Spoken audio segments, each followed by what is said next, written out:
It's the Whiskey Wizard.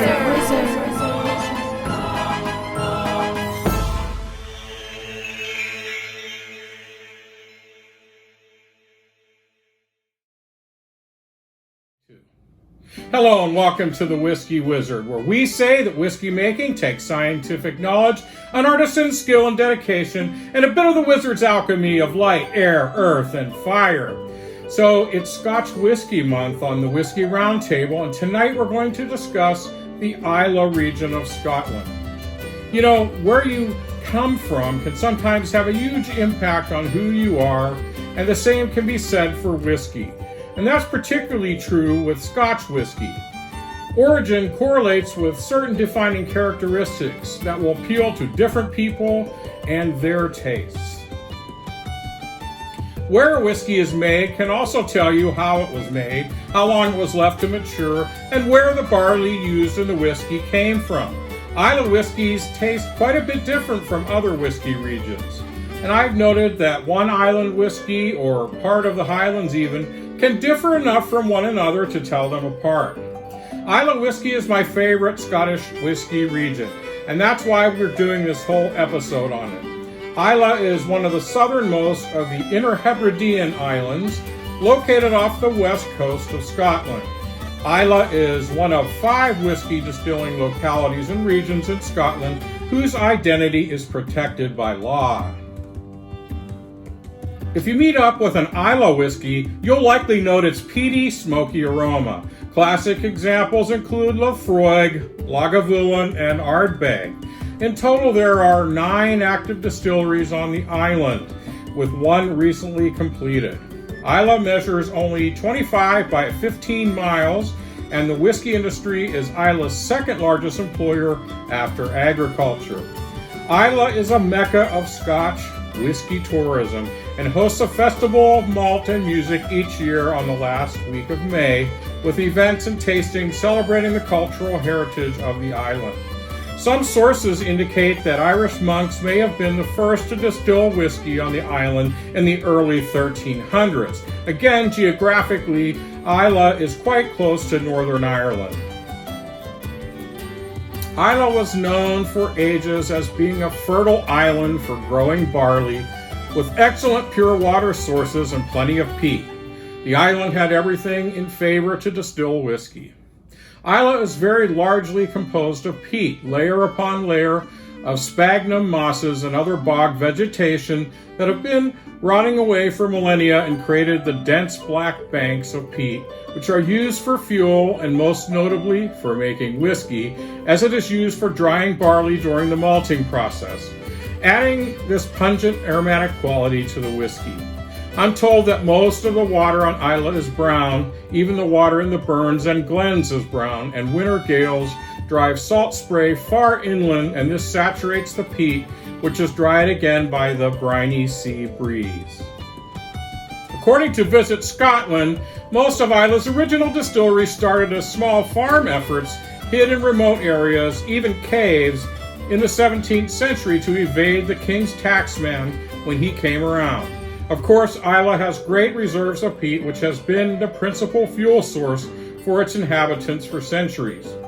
Islay's 8 older distilleries all likely began as small, illicit producers.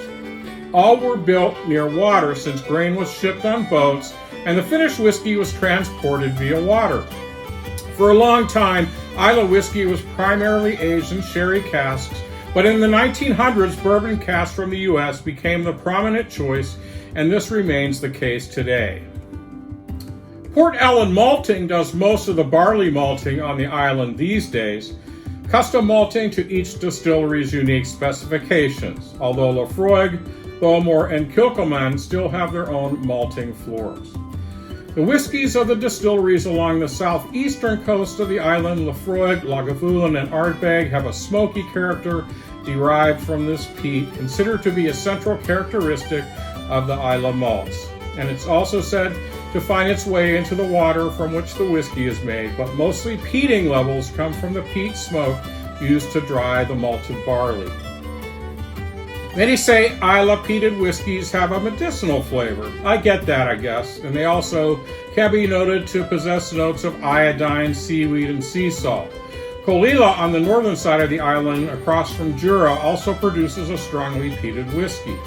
Colilla is my favorite Scottish distillery. While the whiskeys they make do have the peated quality I like, they're also lightly colored, delicate and complex whiskeys that defy categorization.